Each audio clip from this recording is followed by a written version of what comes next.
Well, hello there, everyone. Welcome back to another edition of the Wrestling Highlights of the Week, presented by My Two Cents Podcast, hosted by G2. I am G2. Now, for the first time listeners, I would like to tell you what this program consists of. This program consists of me talking about all the high points of wrestling that we had this week. Whether it comes from the world of WWE, AEW, or TNA, I'm going to give you all the big highlights that happened on each one of their products or programs that happened this week. For the WWE bubble, we had more Elimination Chamber qualifying matches that occurred this week. And also we had Jey Uso declaring who he's going to be facing at WrestleMania. For the AEW bubble, this was their last episode going into their AEW Grand Slam Australia event, which will probably be happening tonight, or at least will be airing tonight. By the time this is dropping over in Australia time, they're probably already having their event, or they're close to it. So I'm just going to talk about what happened on Dynamite this week leading up to said event, and some things that's going to be leading after this show as well. And for TNA was pretty easy viewing. We had the farewell match of Josh Alexander, as he's now no longer with TNA. And we had two TNA World Champions defending their belts. So that's what I'm going to be talking about on this week's episode of the Wrestling Highlights of the Week. And since it is Black History Month still, I'm going to be, at the end of the show, giving a spotlight to a professional wrestler that I feel needs some respect on his name. And I'll get to that by the end of the show. So without further ado, I want to start off with AEW first. AEW Dynamite this week was a solid episode. We had some moving parts already start going in some directions that I think everybody was waiting for it to go. First and foremost, let me just start off with some couple things that could just be quick. Megan Bayne, she is feuding with Chris Statlander, two powerhouse women feuding with one another. I can't wait to see it. I am glad we're getting in this direction. It's a great introduction for Megan Bayne, technically, because Megan Bayne, she appeared in the women's Casino Gauntlet match that happened a couple weeks ago, and she's been thrown in here or there. I know on Collision she had a run-in with Thunder Rosa, and she gave Thunder Rosa an F5, and now this week she got into a little situation with Chris Statlander because Megan Bayne had a match, and then Chris Statlander had a match literally right after her against Penelope Ford, and Chris Statlander will win that match. Megan Bayne will come right out after that and just hit Chris Statlander with an F5. I feel that this is a way to get people to look at who Megan Bayne is and put more eyes onto her. Her taking out a former AEW Women's World Champion in Thunder Rosa and a former TBS champion named Chris Statlander. I think this is the right move, and I think it's the right move for AEW to have Megan Bayne and Chris Statlander, again, two powerhouse type women just going at it. I can't wait for that match to happen. We had Max Caster once again getting beat up in his own open challenge. This time it was Hangman Adam Page opening the challenge, and Hangman Adam Page would defeat Max Caster. And this was not the last time we would see Hangman that night, because Hangman would get into another face-to-face confrontation with MJF backstage. MJF was conducting an interview with Renee Paquette leading into his match against Dustin Rhodes, and then you would see Hangman Page just walk up on MJF and kind of tell him to scram because he wants to have the talk with Renee. And MJF wouldn't, and MJF would basically tell Hangman, yo, this is your fourth week interrupting me. Do you got some type of relation with me or something? I'm not getting this whole thing from you. And he would make some sly little comment, and Hangman would just tell him, you had 5 years to think of something, and that's the best you came up with. And so Hangman would have to wait, as MJF would just stop and say, you know what, fine, let me talk to you then. And MJF would basically son Hangman to get right into his soul, I feel, because MJF would talk to Hangman and say, this isn't you. You don't have the stomach for this. Talking about Hangman's attitude, being this ruthless type of guy. He's not this guy. And Hangman would say, what, because your buddies are not there with you anymore? You had to come up with this hard exterior to cope with all that? This isn't you. This is a facade. I see right through you. And MJF would just walk away, and Hangman would just stop there before Renee could say anything. And you kind of can see that MJF's words pierced Hangman, because Hangman isn't this guy. He turned into this guy because Swerve did some dirty, nasty things to him and made him become this guy, but we all know Hangman isn't this guy.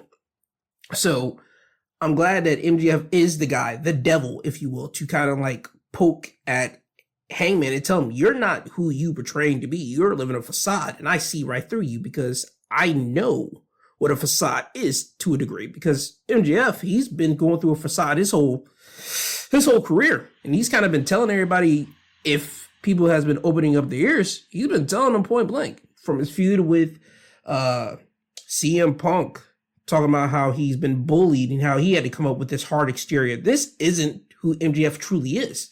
MJF is the guy that we saw teaming up with Adam Cole, doing a whole better than you, baby. That guy is actually wanting the people's cheers and adulations. You even saw that a little bit earlier in his feud with Will Ospreay, when Ospreay cracked him and say, you are mad because I'm here. And MJF cracked and say, I'm mad because you took them away from me. They love you instead of loving me. That type of thing is what makes MJF's character so great. And I'm glad that they pivot now to him no longer feuding with Jeff Jarrett, to him feuding with Hangman Page, which I have to get on my nerd stuff right here. I think MJF feuding with Jeff Jarrett was the perfect way for them to pivot off into Hangman, because if you remember, when Hangman was, after he got done beefing with Swerve, after he got done popping Swerve in the head with a chair at the All Out event, you saw Jeff Jarrett kind of like be the guy to Hangman and tell him, hey, I know the path that you're going. This isn't the path that you should be on. This isn't you. And Hangman just kind of like shoved off Jeff Jarrett and started beating on Jeff. I can see this going the exact roundabout way, because we're getting Hangman versus MJF. Because after MJF would have his match with Dustin, which MJF would win that match against Dustin Rhodes later that night, he will hold on to the better than you or salt of the earth armbar on Dustin. Hangman will come out. You will get this stare down between Hangman and MJF once again. They start brawling with each other. Referees and officials will come out to separate the two. And we're now building again into the rivalry, into a match between those two. More than likely going into Revolution. I can see Jeff Jarrett kind of playing a part in helping Hangman beating MJF, because MJF has said some words to Jeff Jarrett, a month ago? And they were some harsh words. MJF is the reason why Jeff Jarrett isn't around right about now, because MJF hit Jeff Jarrett in the head with his dynamite diamond ring. And it'll be a nice roundabout way for Jeff Jarrett to be the guy to help Hangman and kind of get Hangman back on the right path, after he was the guy to tell him months ago that you're on the wrong path. And with MJF kind of poking at him saying, this isn't you. Again, this is a nice roundabout way to kind of connect the dots into what we were doing with MJF, Jeff Jarrett, and Hangman Page. Again, a nice roundabout way to do it, but I see what they're doing if you've been paying attention to AEW product for the stories that they've been telling. But again, that's what we're setting up for. MJF and Hangman Page, they're going to have a face-to-face with one another in the ring next week, and you probably can best believe we're going to get another, I want to say, promo contender of the year between Hangman and MJF next week. I'm going to say that. And so, yeah. And also, by the way, there's only been one match that Hangman and MJF actually has had in their whole AEW career. So for them to have a match, and you know it's going to be made at Revolution, that's going to be good, because they've been knowing each other for 5 years. Nope. Going on 5 years, almost 6 years now, since AEW's been built. And they only have one match. This will be the second match of Revolution. You know it's going to be good, because Hangman and MJF, they can put on good matches, and I expect nonetheless from them. We have the Trios titles being defended. Death Riders defending their titles against Undisputed Kingdom, Adam Cole, Roderick Strong, Kyle O'Reilly. The Death Riders will retain their AEW Trios championships. I thought that they were going to lose, because they haven't been doing anything with those Trios championships, but it seems that they are rebuilding back their Trios division, because later that night you would see Samoa Joe, Hook, and Shibata name their trio. They're named the Ops. And you know they're in a nice little feud with the Patriarchy Christian Cage little group. They have a match set for next week on Dynamite. So hopefully, again, we start getting the trios championships being defended more and more trios starting to come out more, because I would like to see those trios championships being defended more because they do mean something. And I think trios matches are fun, just like tag team matches. And speaking of tag team matches, we had a tag team championship being defended. The Hurt Syndicate would defend their tag titles against the Guns. You know the deal. You know the drill. Hurt Syndicate, they retained their AEW tag team titles against the Guns. I say it was just like the match that we had with Private Party when the Hurt Syndicate took the titles off of them. The Guns were able to take some offense onto Bobby and Shelton, but Bobby and Shelton, they're too big mountain of men and they're just too forceful. They wreck shop and they beat the Guns. So they're still AEW World Tag Team Champions here. After the match was over, you saw the Murder Machine, which is Brian Cage and Lance Archer, come out, and they kind of made a gesture saying that they want the AEW Tag Team titles next, which I'm cool with that. I feel that would be a more competitive match. One, because you give Murder Machine you give them some type of credibility, because that's what they're lacking. Brian Cage and Lance Archer, they are a monstrous big man type of team. So you would think they should be in some tag team matches on Dynamite or even on Collision, just showcasing their power off. They haven't. They always just been like the Don Callis, two big muscle guys that kind of like eat pins on singles matches. And for them to be in the tag team, they need to start showing off their credibility and showing off that they are a force. I think them going against the Hurt Syndicate, Bobby and Shelton, I think they'll give them a nice little challenge, but ultimately Shelton and Bobby will still get the win because, come on, it's the Hurt Syndicate and it's the Murder Machine. Like, come on, let's just be honest here. Murder Machine doesn't have the credibility yet to kind of like take the title off of the Hurt Syndicate. Once they do get the credibility, I can see them coming back and running that match back, and it'll be a 70-30 type matchup. But until then, it'll only be I'll say 80-20, or if at best a 60-40. Hurt Syndicate 60, Murder Machine getting 40 offense. But we'll see about that when the time comes. But Hurt Syndicate retain the AEW World Tag Team Championships. There you go. We will get our first official match actually being made for AEW Revolution when Jon Moxley and Jay White would take the briefcase that Marina Shafir would carry with her that supposedly had the AEW World title in it. They would hit Jon Moxley in the back with a steel chair. They will lock Marina Shafir in a room, but as her the briefcase is hanging outside the door, they shut the door on the chain. Jay White would get bolt cutters, cut the chain. They'll bring the briefcase out to the ring. Adam Copeland, Edge, would get the microphone and tell Mox that if he doesn't accept his challenge, he's going to beat this briefcase to a pulp with Spike. That's Adam Copeland's weapon of choice, which is a 2x4 with nails sticking out of it. He would beat on it, and Moxley would come out, agree to the match. So we got Mox going against Adam Copeland for the AEW World title at Revolution, but Copeland will still beat on the briefcase. Beat on it. Then you see the Death Riders come out. They will retrieve the briefcase, but Adam Copeland and Claudia would eat some finishers. And that's how Dynamite will end as we lead into their AEW Grand Slam Australia event. Which, by the way, the match card is this. You have Harley Cameron going against Mercedes Moné for the TBS Championship. We have Buddy Matthews going against Okada for the Continental Championship. You have the Brisbane Brawl, which is the Death Riders, which is Jon Moxley and Claudio Castagnoli going against Adam Copeland and Jay White.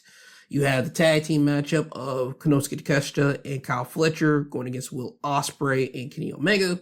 And then I would say the main event, the AEW Women's World Championship, Mariah May going against Timeless Toni Storm. In these matches, I'm going to say this, I'm just going to pick the winners because I think this is kind of simple. Mercedes Moné should beat Harley Cameron. I think Harley will put up a little bit of fight on Mercedes, but Mercedes should get a win kind of decisively on Harley Cameron because Harley Cameron is an underdog. I see her being like the female version of Mikey Whipwreck in the AEW Women's Division but she's more entertaining than Mikey, but she has the underdog type of a quality that Mikey Whipwreck had in ECW. So I kind of put that on her for that. For the Continental Championship, Buddy Matthews and Okada, they're going to have a great match, but Okada's retaining that title because I still think we're going to get Okada going against Kenny at All In Texas, because that was kind of hyped up at World's End when Kenny Omega did come back. So I kind of expect that to happen there, because we're only literally, when you think about how the time goes, we're only got until that happens in August. We're only 6 months away, and you know how AEW likes to stretch out their storylines and does different divots and pivots. We're gonna get there, and they can stretch this out until then for Okada to hold on to that title until then. So again, Okada retaining the title over Buddy Matthews, but I do expect that to be a barn burner there. The Brisbane Brawl, Adam Copeland, Jay White, Death Riders. I expect Adam Copeland and Jay White to win because Jay White is he's from New Zealand or Australia, one of the two. I think he's from New Zealand, but it's not too far. People might say it's far, but it ain't that far. People will associate Jay White with being, you know what I mean? So I say Jay White and Cope beating the Death Riders there. Takeshita and Fletcher are going against Ospreay and Omega. This is Omega's first time wrestling back in the AEW ring since 2023? I would like to give it to Ospreay and Omega, but Kyle Fletcher, he is the hometown boy there, and Takeshita still is another star on the rise, both of them. I can see them kind of getting the surprise win over the two golden boys of AEW, Ospreay and Omega. So for shock value, I'm going to go with Takeshita and Fletcher here. Main event for the Women's World Championship. Again, I don't care who wins it. It could be Mariah May or Toni Storm.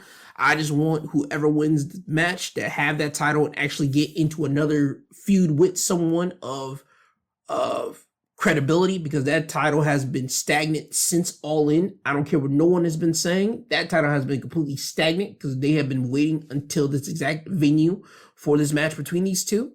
So for me, I'd say Timeless Toni Storm, because Timeless Toni Storm has a lot of character in it. And I like Toni. I like what she's been doing with Timeless Toni Storm. So I would like to see her back with the championship. But Mariah May, she can win this here and she can hold on to it. But I need whoever to come out of this to get into some type of storyline with someone to make that Women's World Championship again feel as important as it was when Toni Storm held it when she was Timeless Toni Storm in her reign. I need that. So for me, I say Timeless will do it, but I don't care who wins it. Just make that title important again, all right? Now, with that said, that's your AEW Dynamite Wrestling Highlights of the Week. And now we move over to the TNA NXT crossover here. TNA was quite simple. We had Joe Hendry defending his his TNA World Championship against Jake Something. You had Masha Slamovich defending her TNA Knockouts Championship against Savannah Evans. You had NXT's Cora Jade come out to face off against Xia Brookside.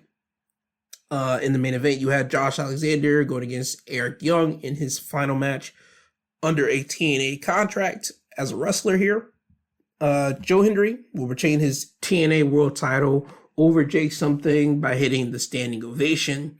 After the match was over, Ryan Nemeth, who's Nick Nemeth's brother, will come out and just play the persistent, whiny younger brother card, saying, my brother this, my brother that, get into Joe Hendry's face.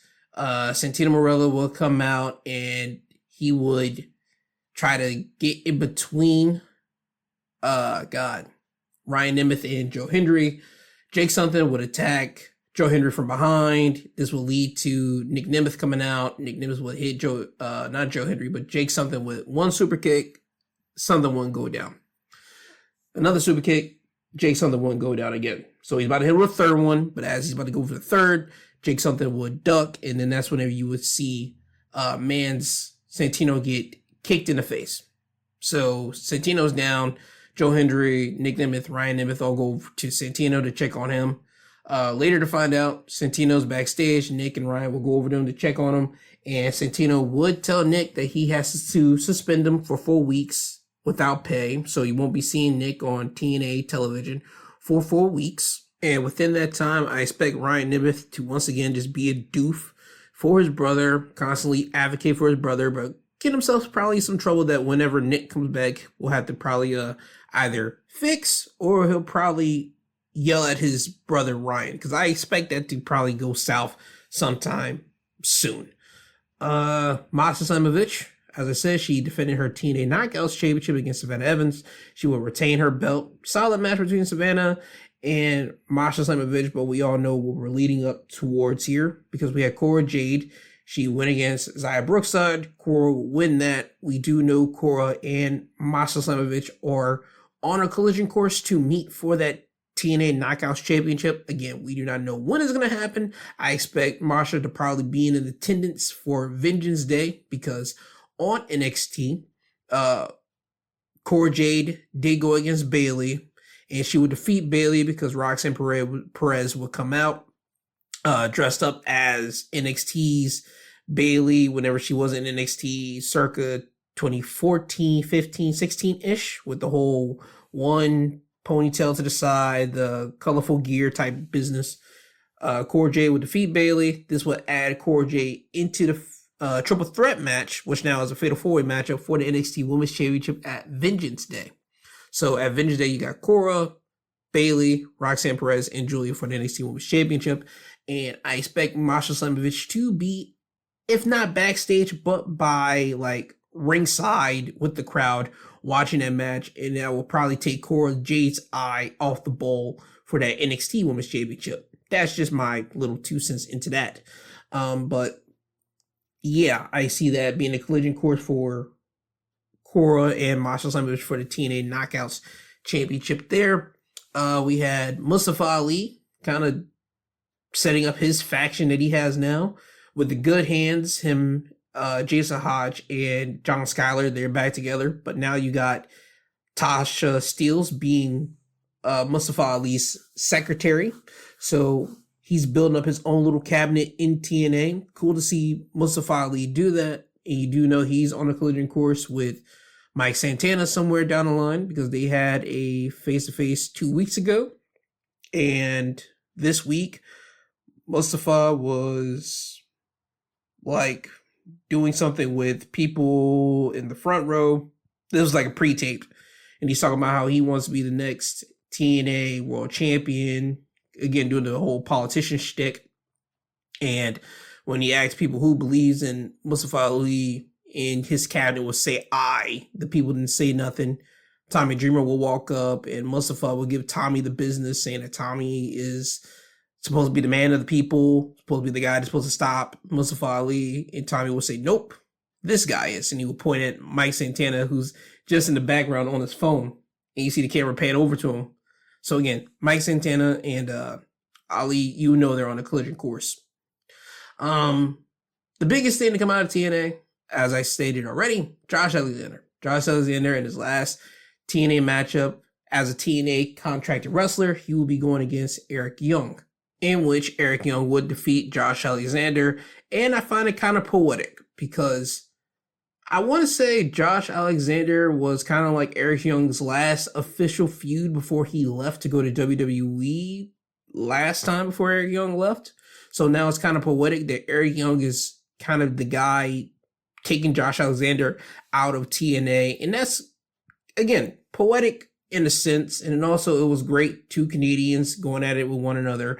You look at it this way, Eric Young, I think out of all the TNA originals, which includes AJ Styles, Christopher Daniels, Samoa Joe, Jeff Jarrett, Sting, Bobby Roode, James Storm, Eric Young is literally, I think, the longest tenured guy in TNA, even with breaks from jumping into WWE and popping back to TNA and again leaving and going right back to TNA. I think he's legit the longest tenured wrestler in TNA. If not the longest, I think he probably might be second. I think Eddie Edwards might be 1 or 2 with Eric, okay? But Eric Young has been there with TNA for a long period of time. And when he was gone, when he was doing his whole sanity thing over there in WWE, Josh Alexander, I want to say he just joined, or it was a year later in 2019, he joined TNA. And from then on, he's been doing a lot of different things. Doing the North, him and Ethan Page being the longest reigning TNA World Tag Team Champions. When when Ethan Page left TNA to go off to AEW, he was there. He had to find his way, become X Division champion, be like the Iron Man for TNA, be the guy put on great matches for TNA, the guy that people say, hey, you probably want to check out TNA to see this guy, Josh Alexander, put on great matches. And then ultimately work his way from not only the X Division champion to become the TNA World Champion. It's kind of like the heart and soul of TNA going against the longest tenured wrestler. That's the way I saw Eric Young versus Josh Alexander. And for Eric Young to, again, beat Josh Alexander from help from the Northern Armory, but still beat Josh Alexander on the way out, I think it was fitting. And I think that Josh Alexander, wherever he's going next, whether it be AEW or WWE, I think either company just acquired a great professional wrestler in their midst. So I'm glad that Josh did have a great career in TNA. And also, you can go to their YouTube page, TNA's YouTube page, and I think they got a playlist of literally Josh Alexander's best matches. Or if not a playlist, they got like 2 separate videos. I know one is his defenses of him being TNA World Champion, some of the best matches of that defense. And also, I want to say some of Josh Alexander's best matches. So again, if you want to know and study up on who Josh Alexander is, I'd probably say go to TNA's YouTube page and just click on one of those videos there. But Josh Alexander, this was his last TNA wrestling event as a TNA wrestler. So again, I hope that he lands somewhere great that's going to take him and use him effectively. And speaking of someone that is going to be used effectively, I have to pivot into this for NXT. We saw Ricky Starks. Ricky Starks, he is now in the WWE system. He pulled up on NXT. He walked through the crowd started chanting Ricky Starks, and Ricky say, well, it looks like you guys know who I am. But for this to be the hottest promotion in the world, you got to have the hottest free agent. And it seems that Ricky is now in the WWE. So first and foremost, I want to say congratulations to Ricky Starks for being in the WWE. And this goes back to something that happened earlier this week. It was shown that Malachi Black, Miro, and Ricky Starks, all 3 of these men are no longer on the AEW website. So more than likely when that happens, they're no longer with AEW. So it seems that Miro, Malachi Black, and Ricky Starks can now go anywhere, but it seems that Ricky has landed into WWE. So we now know where Ricky's at. They did not call him Ricky Starks in NXT when he showed up. The fans started chanting Ricky, but the announcers never ever mentioned his name. So I don't know if Ricky's going to keep his name or not. I'm hoping that he does. I really am. I'm hoping that he does some type of deal like CM Punk did and AJ Styles did, where they kept their name and they just probably give a percentage over to WWE for like some merchandising and all that. But I really do hope that Ricky keeps his name, because I'm not certain what type of name they can give him. I mean, he's kind of already established with the Ricky Starks name coming from AEW, and people already know who you are. I mean, it's kind of simple and easy to just keep that name. I understand like a Finn Balor changes his name from Prince Devitt, where it's a New Japan deal thing, and you got to kind of refresh people of who you are, and you change your name to Finn Balor. That might be his own choice, but I understand the reason why. But for a wrestling promotion that's in America, you were over there, and now people know who you are. The American base know who you are. I would just say just keep your name. But we'll wait and see. But Ricky Starks is now over there in WWE. Congratulations to him. And we might be seeing Miro and Malachi soon. Maybe. Oh yeah, what else happened on NXT as well? We got the NXT Tag Team Championship matchup being set up for Vengeance Day. It'll be Nathan Frazier and Axiom going against Josh Briggs and the guy that he's been teaming with from Pro Wrestling Noah, that they brought him over. A guy named Inumura.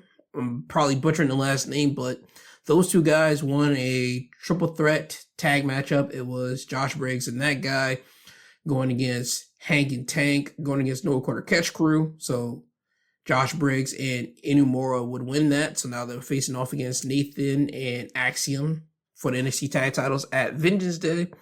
You had JDC of the System going against Lexis King for the NXT Heritage Cup Championship. And Lexis King will retain the Heritage Cup. So there you go with that. I already stated Cora Jade having her match with Bayley and Cora Jade winning that, which inserted her into that NXT Women's Championship matchup at Vengeance Day.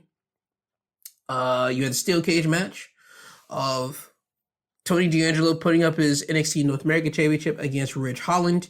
And to my surprise, personally, Tony D'Angelo is still your NXT North American Champion. I promise you, I thought Tony D'Angelo was going to lose that to Ridge, because for weeks we've been building on like some tension with Tony and Stax, where Stax is feeling that Tony isn't there for the family. But again, we didn't go that way. Izzy Dane was out there. Izzy has been helping Tony out because Sean Spears has been constantly trying to recruit Izzy Dane for the last, I want to say, month to month and a half. And she's kind of always shoot him off and say that he was a freak. And she's been with Tony, helping him out here and there.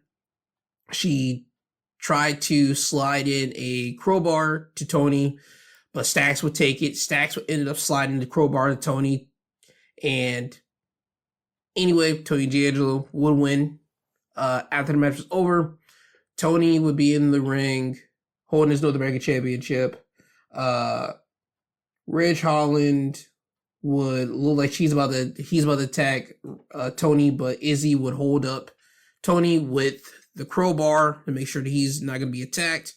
And this was all the ruse. Izzy Dane would attack Tony D'Angelo from behind with the crowbar. Sean Spears and his little group would come down. This was all a setup. Izzy Dane is with Sean Spears and his group.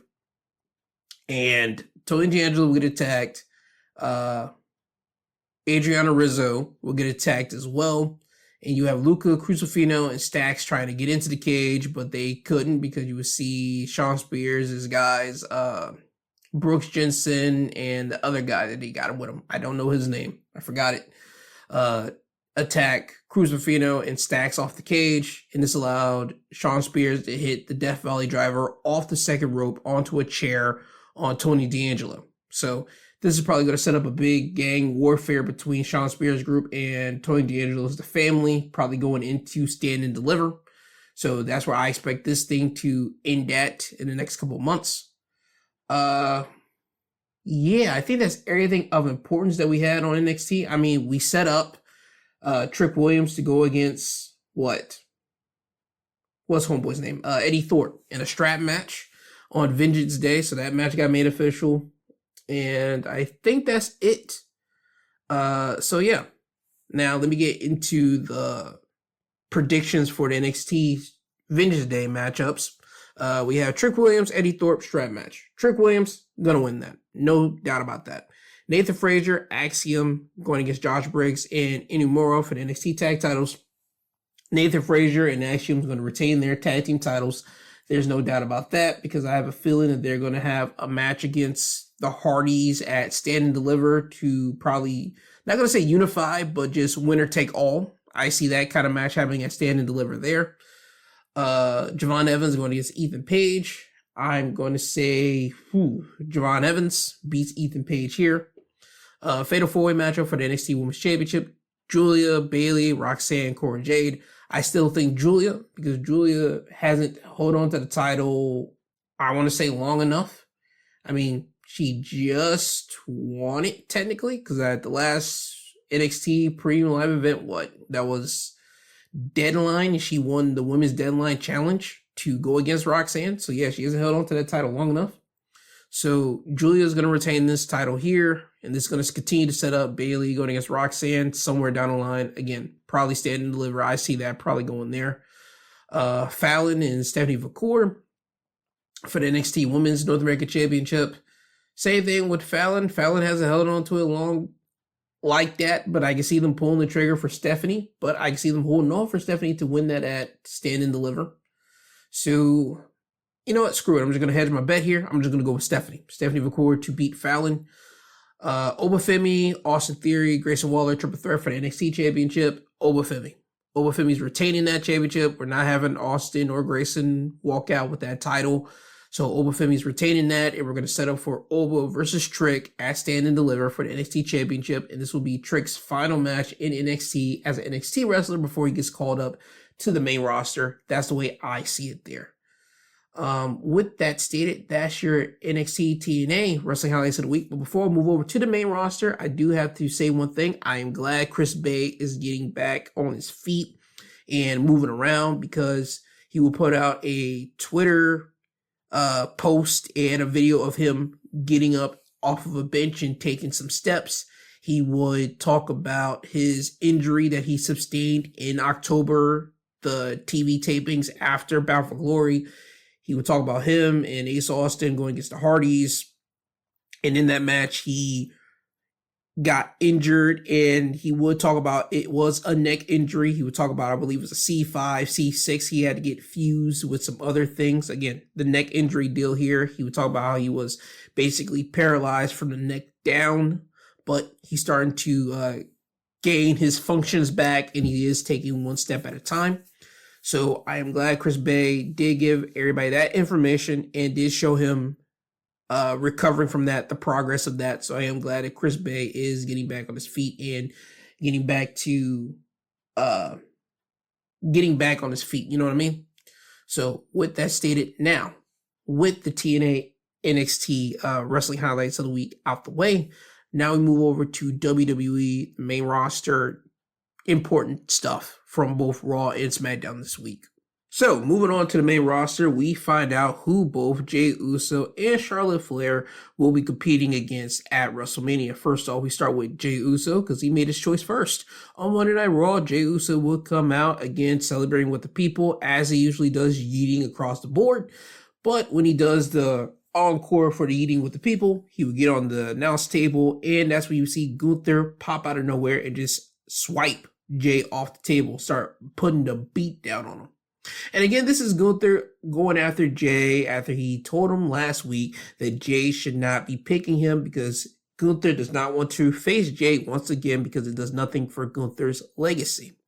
But this beatdown would solidify Jey Uso ultimately picking Gunther, because Jey, after getting beat down, he would grab a microphone and says, "You know what? I probably shouldn't be saying this, but I'm going to do it. Gunther, I'll see you at Mania." So that match will be made official. Jey Uso will be facing off against Gunther at WrestleMania for the World Heavyweight Championship. Now, at SmackDown, we had Charlotte Flair making her decision, because you didn't see her on Raw, you didn't see her on NXT. You saw her on SmackDown when she was backstage watching Tiffany Stratton defend her women's championship against Nia Jax. This was Nia Jax's rematch. So as Tiffany and Nia were having their match, Tiffany's about to hit the prettiest moonsault ever on Nia, but Candice LeRae would get on the apron, grab Tiffany, hit her head on the top turnbuckle. The referee will call for the bell. Now you got Candice and Nia Jax beating up on Tiffany. Trish Stratus, who was there because she would promote that she's going to be at the Elimination Chamber events. This is going to be in Toronto. She would hop the barricade and get in the ring to help out Tiffany, but she will ultimately get squashed by Candice and Nia. Now, once Tiffany and Trish are squashed, Candice and Nia would be helped out of the ring by, again, referees, backstage agents, all that stuff. And then that's whenever Charlotte Flair's music would hit. Charlotte would come down to the ring. Charlotte would grab a microphone and tell Tiffany that she will see her at WrestleMania. So, Charlotte Flair will be facing off against Tiffany Stratton at WrestleMania for the WWE Women's Championship. So now we know at the Elimination Chamber Premium Live event, the men's chamber will be for the right to face Cody Rhodes at WrestleMania for the WWE Championship. And for the women's chamber, it will be to get the right to face off against Rhea Ripley at WrestleMania for the WWE Women's World Championship. However, there is a kind of little, what do they like to put those stars? Asterisks on the Rhea Ripley part. Because Rhea Ripley, we do not know will be champion or not. Because Rhea Ripley on Monday Night Raw, she did have a face-to-face with Io Sky. And she told Io that she would be giving her a shot at her Women's World Championship the night after the Elimination Chamber. So we don't know if it's going to be Rhea or Io, but my best bet is it's still going to be Rhea. So again, anything's likely to change or happen because injuries and kerfuffles does happen in rings, but as the plan is stated right now, at least in my head, and I think in a lot of fans' head, is Rhea Ripley will be defending that Women's World Championship at WrestleMania. So this week in qualifying matches on Monday Night Raw, we had Rey Mysterio going against Logan Paul. Rey Mysterio will lose to Logan Paul. So Logan got added to the men's elimination chamber. And on SmackDown, we had a triple threat match of Damian Priest, Braun Strowman, and Jacob Fatu. And Damian Priest would win that. So now he's entered into the men's elimination chamber. So now we only got one more slot to fill. And on Monday Night Raw, it will be Seth Rollins going against Finn Balor to see who will be that sixth man entering the elimination chamber for the men's, who already has John Cena, CM Punk, Drew McIntyre, Logan Paul, and now Damian Priest. Now on the women's side of the elimination chamber front, on Raw, we found out that Bayley would now be taking a spot in the Elimination Chamber because she defeated Lyra Valkyria. And on SmackDown, Naomi defeated Chelsea Green to take another spot. So we got one more spot to fill. And that spot will be filled also on Monday night when we have Roxanne Perez going against Raquel Rodriguez. So as it's stated right now, inside the Women's Elimination Chamber, we have Liv Morgan, Bianca Belair, Alexa Bliss, Bayley, and Naomi. So that's the men and women's elimination chamber that's already been set up. Another important thing that's happened so far is we get the continuation of Sami Zayn and Kevin Owens. We had video play of both Kevin and Sami on SmackDown. Sami would play a video to give an update on how he's feeling. He talks about how he's not medically cleared right now. They're still working on his neck after getting a package pile driver by Kevin Owens last week. But he tells Kevin that he doesn't know what's wrong with him, what's up with him. Is it because that Sami didn't help him win a wrestling match? He tells Kevin that, hey, you might have forgot. I was out there watching as all this was going down.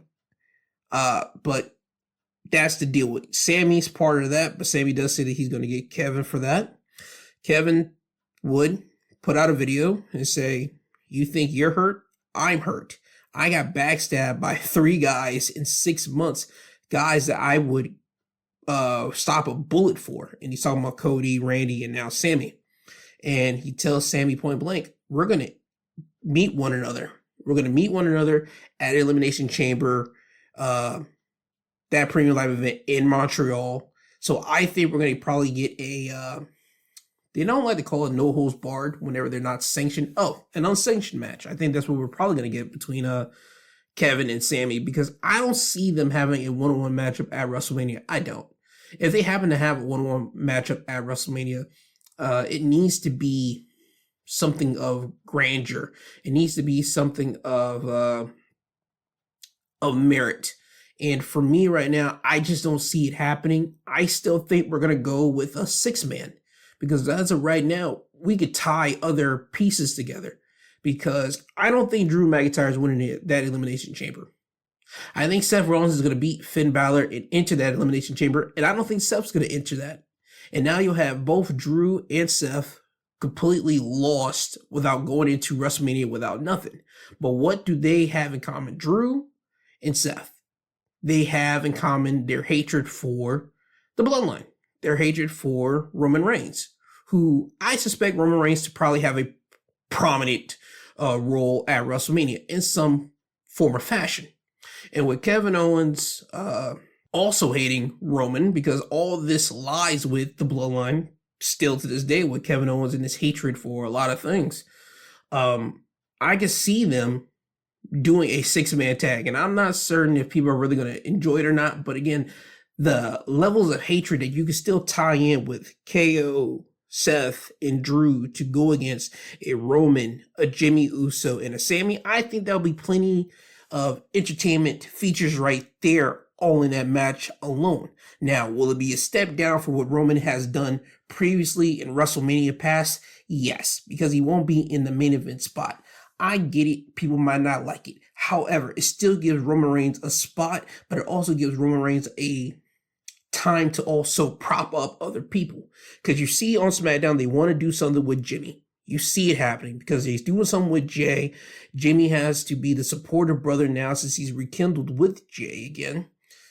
You see him be supportive. Drew's kind of needling and prodding at Jimmy for kind of being the brother on the sideline, not having a ticket to get to Mania. I think this will be a way for Jimmy to get to Mania and do something of at least some grandeur of importance, and it will give him a match at Mania, which will again prop him up. It will give Seth and Drew something, because I don't know what you're going to do with Seth and Drew at all. I don't. Again, this will just be the plan for them to have something again, and it still fits into their character of hatred from Roman, and I think that'd just be great. I don't think you want to do the Kevin Owens and Sammy deal, even with some type of stipulation. It could be a 3 stages of hell, or a Hell in a Cell, or a steel cage, or a no holds barred Mania. I don't think people want to see that. I don't. So that's the reason why I say this 6-man. And with Roman right now, I don't know what we want to do with Roman. I don't see them putting him up in a world title match, because they already kind of got that pre-scheduled in. Jey with Gunther and somebody facing off against Cody at Mania. And speaking of that, I'm going to go off of that 6-man theory right now, an idea just for those guys. What's up with Solo Sikoa right now? And Jacob Fatu, because you can kind of see they're probably building that up for something at Mania. Because on SmackDown, Cody Rhodes was out there. He starts to show off. Drew McIntyre comes out right behind him because Cody starts saying who's going to win the Elimination Chamber. Drew comes out, talks with Cody a little bit, and that's whenever Jacob Fatu, Tama Tonga comes out. Jacob tells Drew, you got your ticket to compete at the Elimination Chamber. I have to go to my ticket and get mine, because Jacob had to go against Braun and Damian later that night. And as you already know, he doesn't win. He says that I have to punch my ticket. Once I do, I'll meet you at the chamber. And then once I get past that, I'll meet Cody at WrestleMania, take back the title that should never have left our family. So Drew leaves. Jacob stalks Cody. And then you see on the Titantron, Solo Sikoa's vehicle pull up. And so Solo Sikoa hops out his vehicle. Now Cody would walk over to the ropes like he's about to leave the ring, but Jacob would put his arm out to Cody and stop him. And he would tell him that if anybody's going to get Solo first, it's going to be him, because he has to talk to Solo about family business.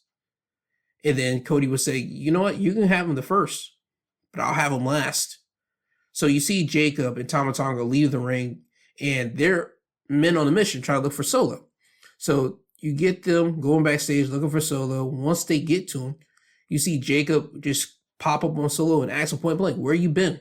I've been trying to call you. You've been dodging my calls all the time. Where have you been? And Solo gives him the honest answer. I've been home recuperating from the thought process of losing the Ulafala to Roman Reigns and letting the family down.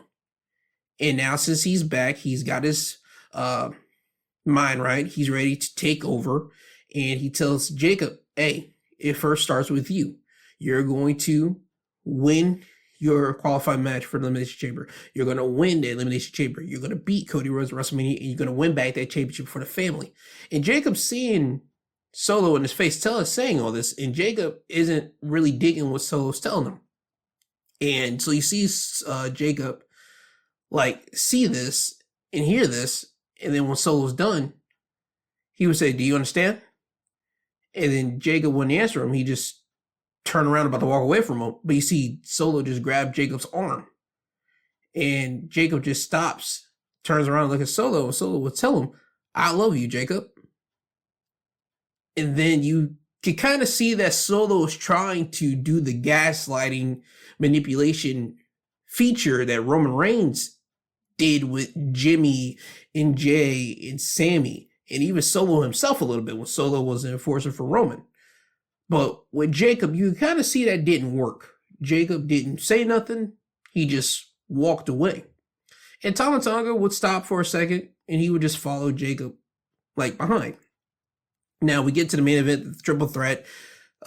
Jacob Fatu is in danger. He's in the bottom corner, chair on his head. Braun Strowman is about to ram his hip into Jacob as revenge for the Saturday Night Main Event action. But before he could do so, Solo Sikoa will pop up, hit Braun in the neck with a Samoan spike. This allows Jacob Fatu to hit his moonsault, and Jacob doesn't get the pin. Jacob would roll off of Braun because he's hurting off that moonsault, and that's when Cody Rhodes would come running down. Cody would get at Solo, start beating up on Solo. That's when Tama Tonga would pop up and start beating up on Cody. Now you got Solo and Tama working together, and it seems like everybody's cool right now. And Tama's holding up Cody. Solo's about to hit Cody with the Samoan spike, but Solo would accidentally hit Tama with it because Cody would duck it. So Tama gets hit with the Samoan spike. Jacob would roll out of the ring and turn Solo around and look at him some type of way like, you meant to do that on purpose. This ultimately will cost Jacob Fatu the match, and Damian Priest would get the win. So you can kind of see we're building towards a Jacob Fatu Solo Sikoa matchup, and I don't think they're going to waste that match at an Elimination Chamber. I don't think so. I think there's still a lot of mileage that you can get out of that, because I think that they can easily play the video next week on Friday. Solo say, you see the video. You know I didn't mean to attack Tama. You know that. I was trying to help you win. Why would I come down here if I'm not trying to help you win? That would make no sense to me. So they can still play it up until basically Jacob ultimately unleashes his wrath onto Solo. I think that's still the way that which we're going with this, and I think we can easily let this linger until Mania, because this has Mania written on it. Now, whether it just be a straight up one-on-one matchup, I don't know about that. They could add some type of stipulation with that, because I think we will get some type of or OG bloodline hookup, whether it be night 1 or night 2. It all depends on what you do with Seth, KO, and Drew going against Roman, Jimmy, and Sammy theory that I got in my head. Because if you do that night 1, you could do Solo and Jacob night 2. Or you could swap it and have the OG guys pop up on Solo when he's getting beat down by Jacob, Tama, and even a Tangaloa. You can have a Jimmy and Solo, Jimmy and Sammy come running down to make the save for Solo. And again, that still gives you OG bloodline without Roman. And again, you can get that feeling next night, and then Solo would make the save for Roman, Jimmy, and Sammy if they do this 6-man tag. But again, that's all things coming into play down the line. Again, this is just me fantasy booking, creative booking, just throwing ideas out there to the wall if it happens to land. But I see some dots connecting in this type of way, and I think it'll be great for it. But time will tell with that. And also, we're starting to get somewhere with the Jade storyline. Who took out Jade? Because when Naomi won her match, qualifying matchup, we would get a segment later night on SmackDown where Bianca Belair and Naomi, they go into Nick Aldis' office. Nick Aldis would play them a video saying that someone captured this on their phone when Jade got attacked that night. And they played the video on the screen, and you see the ambulance right there. You see people surrounding the ambulance, and you see the camera turn a little bit, and you see two figures, Liv and Raquel, just like walk away. So you got Naomi and Bianca both there. Naomi is saying, see, I told you. People tell me that people have been saying that I'm the one that took out Jade. I know I've been saying I didn't. Bianca said, I know you didn't. I've been telling people to. I believe you. I've always believed you. And you got Bianca and Naomi saying that they're going to go after Liv and Raquel for what they did to Jade. I think that's all a throwaway. I think that is a throwaway video. I think that is a thing to throw off people, that I don't think a lot of people are still buying that, because you've got people on social media, when you look at it, people are still saying, maybe it's still Naomi, maybe it's still Bianca, because that just don't seem it. Because we're still trying to figure out who attacked Jey, and it just seemed too convenient for that video to pop up now.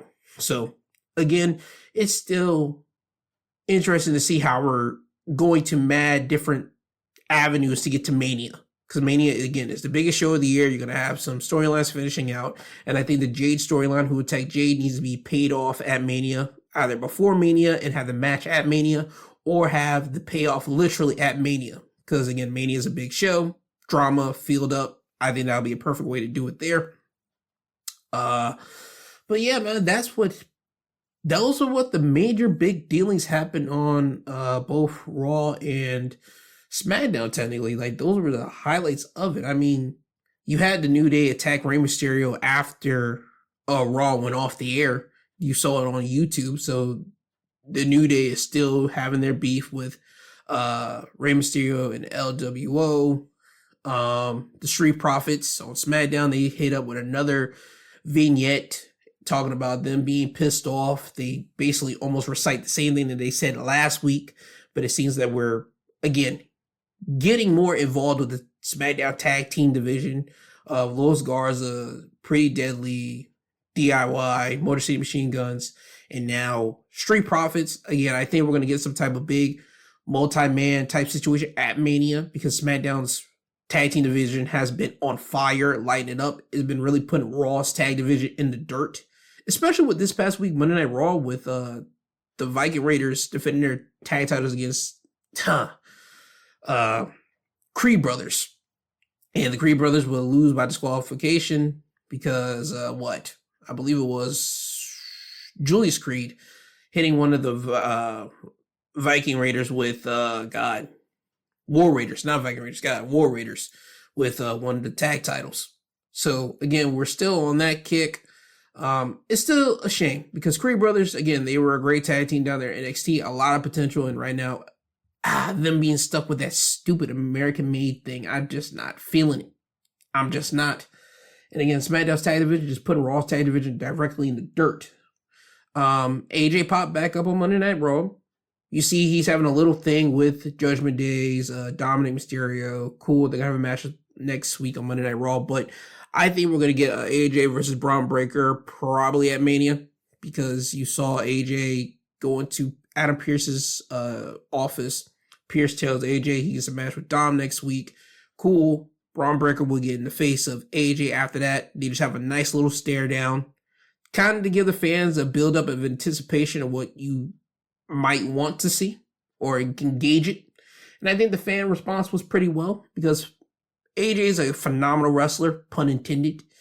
And him and Braun Breaker, a future big top name for the main roster of WWE, since he's on the main roster, but one of those guys you could see him being a world champion, inscribed in his name, a future world champion.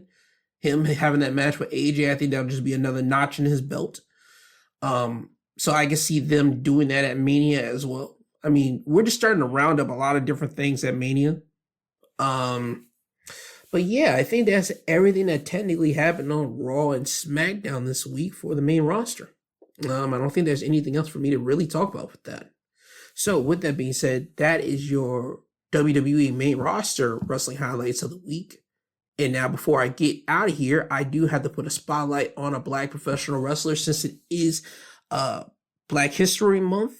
And I want to say it once again, just like I do every single Black History Month. I took this concept, I literally just stole this concept from a podcast, Public Enemies podcast. Again, these are guys that talk about professional wrestling, and I saw them do this segment some years ago, and I thought, man, that's a great segment. Why don't I just do it? And again, I took the segment from them, but I always want to give them credit for this exact segment that I'm doing, because I thought that was a great idea. So again, every time that I started off, I always say who I got it from And just to let you guys know that you guys should listen to those guys. Because again, they do the exact same thing that I'm doing. They talk about professional wrestling, but they are multiple guys talking about it instead of just one guy talking about it. You understand? But anywho, off of that, it's time for me to give a spotlight to a black professional wrestler that I feel that deserves it. And it's this week, I'm going to go with Jay Lethal. Jay Lethal is a guy that I feel has done his best work in TNA and in Ring of Honor. He's signed to AEW. I think he's more of a producer down there in AEW now. I know of Jay Lethal more of his time in TNA.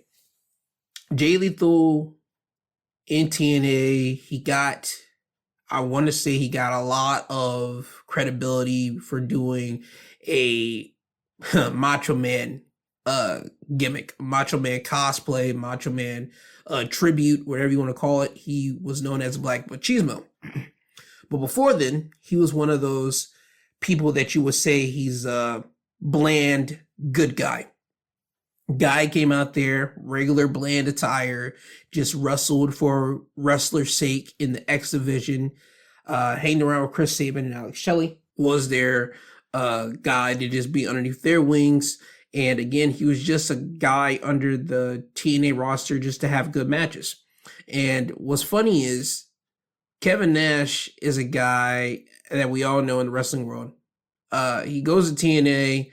He does some stuff with the X Division wrestlers down there. And I believe it was under like some paparazzi championship series, something that they did down there, which ultimately landed to Kevin Nash having a backstage segment with Jay Lethal, asking him about his hidden talents and all that. And Jay talked about how he can do a Macho Man mimic a voice. And then he does it. And then that becomes the gimmick. Jay Lethal becomes Black Machismo. So you see Jay Lethal come out with Macho Man inspired gear, doing all of the hits, doing the elbow drop, doing the ooh yeah, all that stuff, right? He ends up getting a big win over Kurt Angle and wins the X Division Championship. He ends up holding the X Division Championship for some time, ultimately loses it. Cool.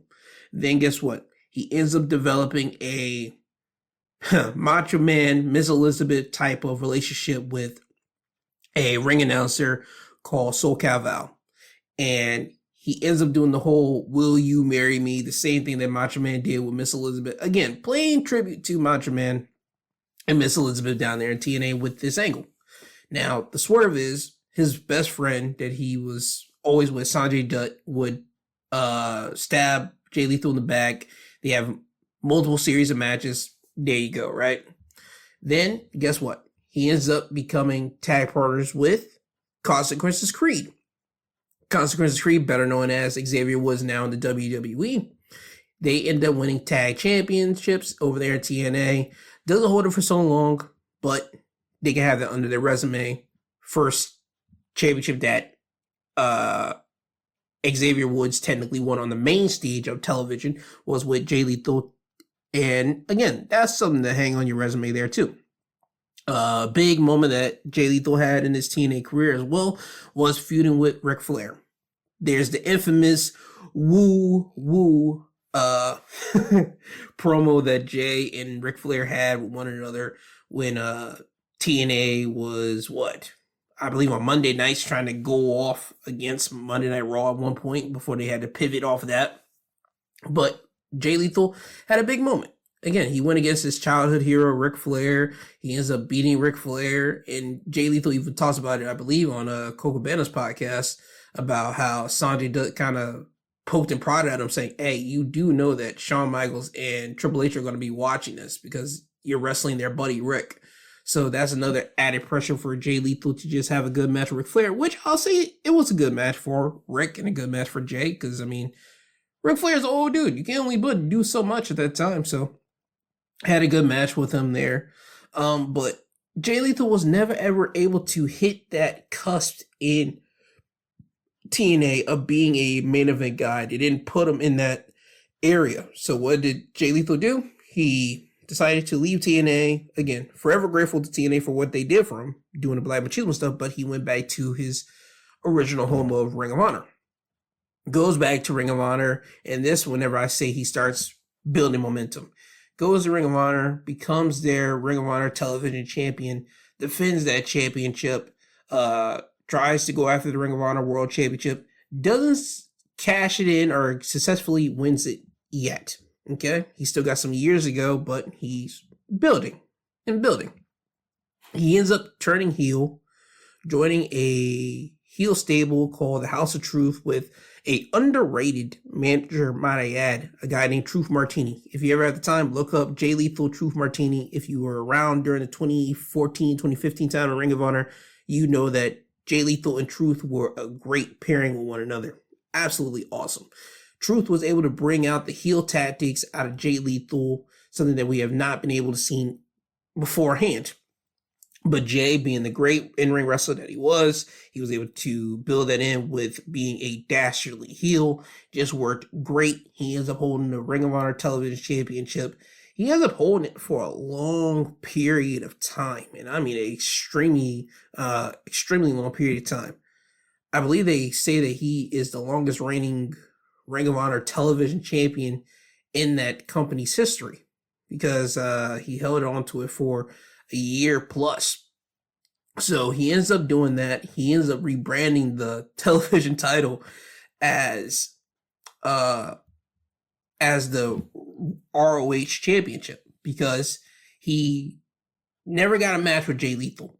He was goading, not Jay Lethal, he was goading Jay Briscoe, who was the Ring of Honor World Champion at the time. He was goading him to get a shot at that Ring of Honor World Championship, the official one.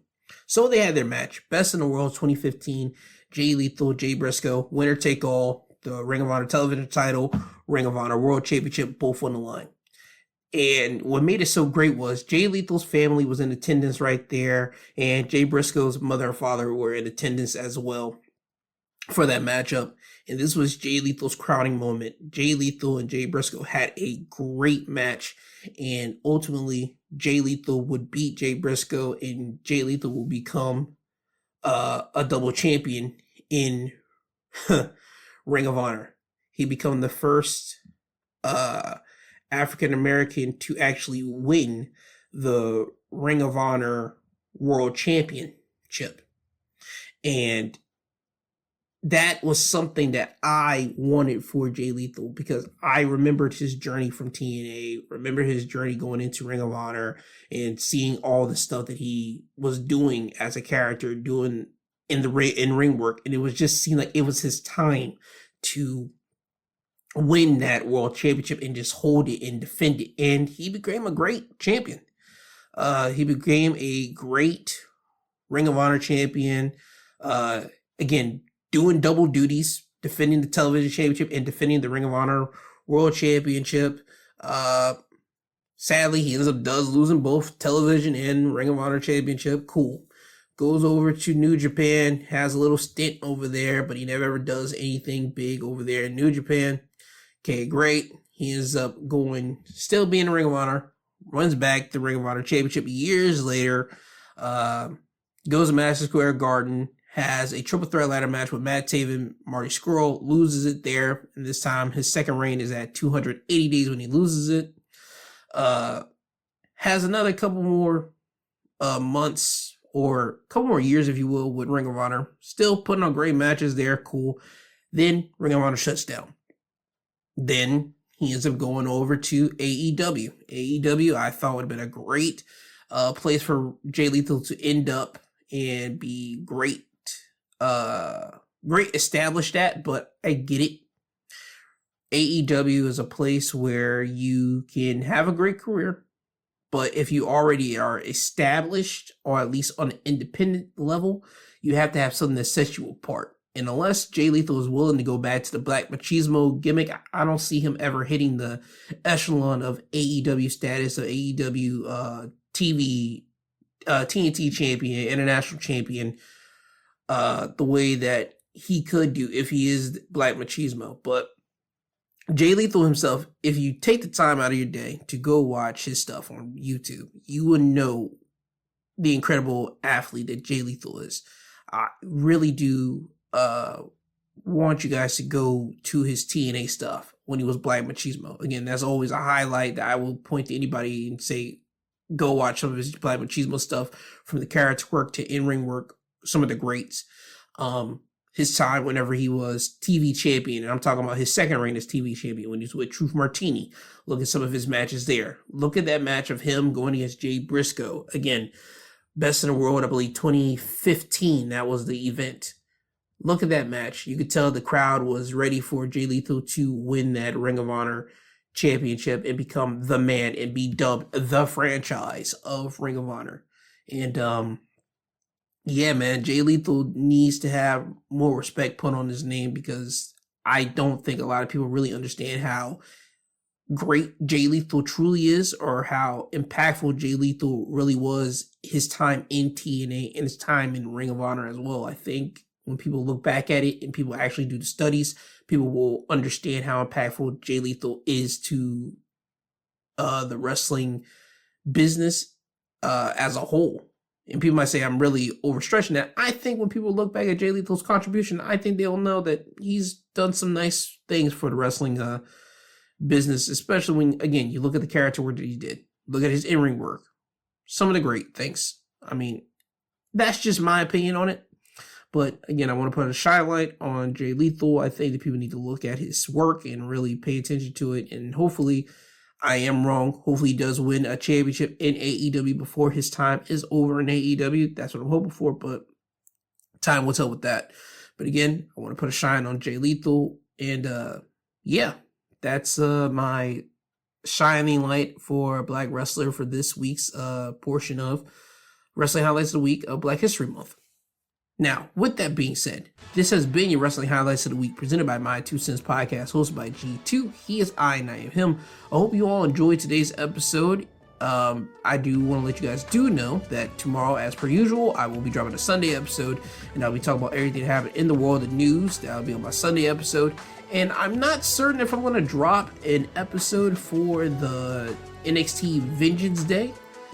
But if I do, you'll see it if you're already subscribed to the podcast, whether you be on Apple, Amazon, Spotify. If you're subscribed to me on one of those platforms, you're going to get the episode uploaded to you right then and there. But always check it out. Always check out the podcast on Apple or Spotify just to see if it's there or not. So I don't know if I'm going to drop one or not. Just got to wait and see. But with that being said, again, this has been your Wrestling Highlights of the Week, presented by My Two Cents Podcast, hosted by G2. He's I, and I am him. I love you all. Have a great day, everyone. Enjoy yourself. Bye-bye now.